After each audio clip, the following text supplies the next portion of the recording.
back to my channel.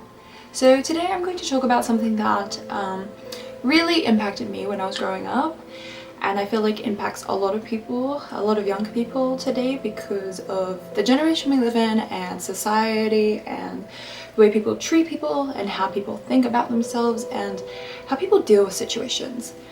So me growing up, I feel like I was very an outgoing person, very bubbly, very confident, happy, I guess, to a degree, but a lot of things were happening inside that I didn't like to talk about.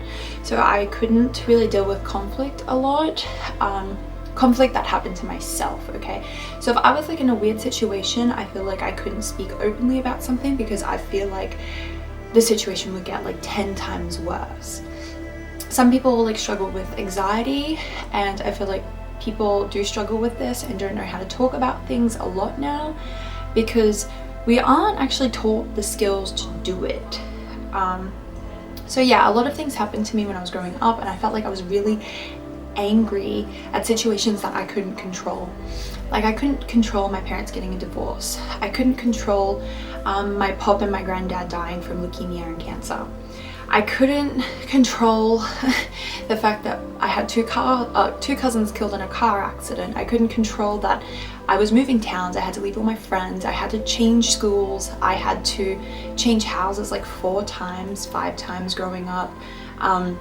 My brother moving out, my sister moving out, my younger brother moving in with us, not living with us for a while. And yeah, like obviously you think about all these, well, I thought about all these things all the time when I was growing up. I feel like from the ages 9 or 10 to until I graduated, actually until I moved to America, I just wouldn't talk about things. My mum used to always say I used to bottle up so much that I would just explode sometimes, and that is true. I remember we were living in Gracemere. I was living in Gracemere with my mum and my sister, and I was getting ready for school one day, and I was sitting on the floor doing my makeup, and my mum was single, she was a single parent from this point, and she just walked into my room and she's like, "Are you almost ready? I have to get ready to work, I can't be late." And I just exploded. Like I just started crying uncontrollably. I was so angry. I was like, I don't want to be here. I don't want to go to school. I hate my life, because all these things I bottled up, I just didn't talk about. And that one little sentence, that one little thing my mum said just put me over the edge. Okay, and I feel like a lot of people do struggle with this. Like I feel like I didn't have anxiety, but my sister has anxiety, and I feel like she struggles with this a lot. Like she can't walk into a room and go talk to people, which would be a lot worse. Like I feel like just like confrontation that people don't want to deal with, they just like leave to the side or don't say anything because they think it's going to get worse, and that was definitely my case. And I feel like this comes with a lot of growing up. Like I feel like we don't get taught how to deal with situations like this. Like I feel like it's not my parents' fault. Like my mum did a great job at raising me. Obviously my dad wasn't there for me when I was growing up, but I chose to reconnect with my dad because he is still my father and I love him. I will always love my father. And the fact that my parents' divorce affected me so much, I just never spoke about it. And I should have. Like I remember my mum tried getting me to go to counselors, and I just wouldn't want to talk to anybody because I felt like if I said something, their divorce would get worse, sorry. And like I felt like just nothing would ever make this better, this feeling better. I felt like if I spoke about it, I would feel worse. And that's a big thing with like depression these days and anxiety. Like you need to talk about your feelings with either a counselor or a close friend or a teacher that you can trust or somebody that you can open up to, because literally I've learned from my mistakes. I literally learned last year that the best thing you can do is put your feelings first and put yourself first, because nobody else is going to do that for you. And I feel like it takes a lot of people to understand that too, and it takes a while. Like it took me until I was 20 years old to realize that. And I feel like I still struggle with a few things. Like I still struggle with like some confrontation that I feel like is gonna like get worse. But I know a lot of people struggle with like simple tasks, like going to get paperwork filled out and stuff like that, because they're just so scared, and that's like an anxiety thing. I secretly feel like everybody has some type of an anxiety. I'm not trying to like stereotype everybody, but there's something that people just can't do by themselves, if that makes sense. And I definitely feel like this is affected by the people that you surround yourself with, how you see yourself. I feel like self-love is a major part on this, because like if you can't put yourself first, nobody else is going to put you first, okay? You really need to understand that, because it took me a really long time. I was always the person to put like other people's feelings and other people just before me, like, and I would always stick up for people, like in high school, who were getting bullied, or people would treat them differently because they weren't the popular people, or they weren't the most popular kid, or there was something wrong with them, or oh no, they're from so and so area, like you shouldn't hang out with them, or they go to this school. That used to annoy me so much in high school. Like I went to a state school, I went to a public school, and I didn't care. Like I wanted to go to Emmaus, which was a private school, but once I figured out like what the girls were like at that school, I didn't want to go to that type of school. I was like, that would have made everything in my life so much more worse. I was like, I'm so grateful. I feel like I'm humble.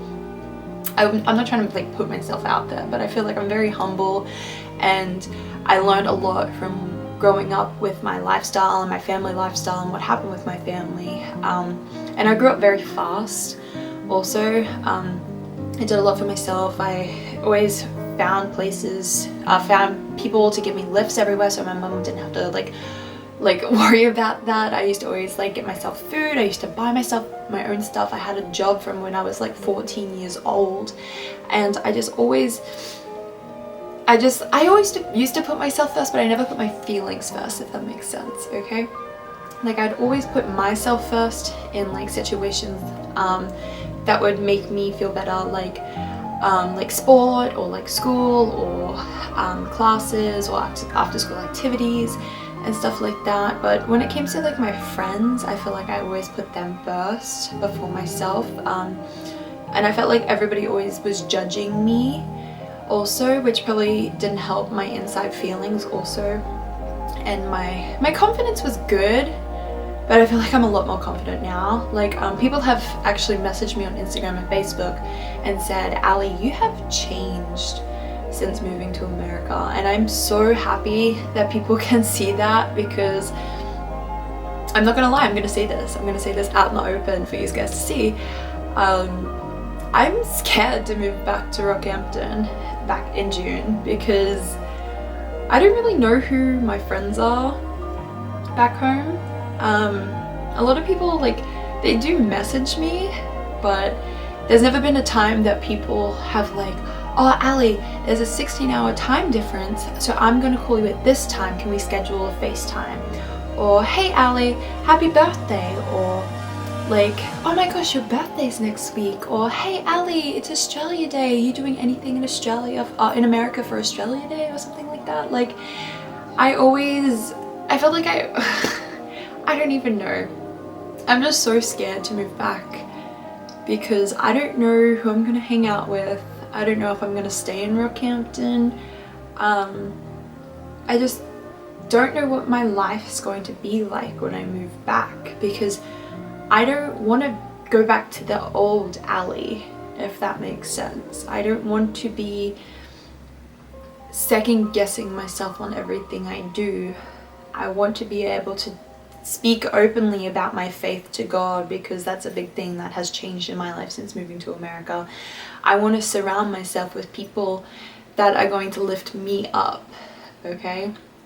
I kind of had this like motto too, that like you can't always save everybody else before you save yourself, because like if you give everybody else the life jackets and they don't drown, but there's none left for you, what was the point of saving everybody else if you die?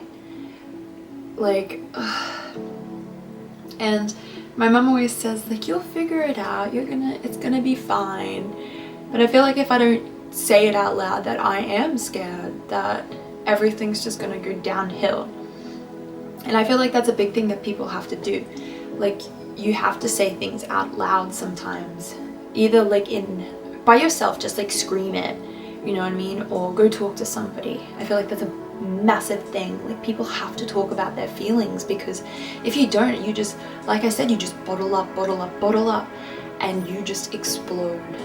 Okay, and I hope this video can help somebody, or like will help somebody, to talk about their feelings and see the people that they're hanging around with. If they're not like helping you, you need to change something, or like look at your life, be like, if you're not happy with your life, you're the only person who can change it. Okay, like if you have to go travel, if you have to move, or you have to change your job, or cut out people from your life, you have to do that. Put yourself first, because nobody else will. Okay guys, thank you guys for watching today. I hope this helps somebody out there. I really hope it did, and I'm so happy I got this off my chest, because I wanted to make this video for a very long time right now.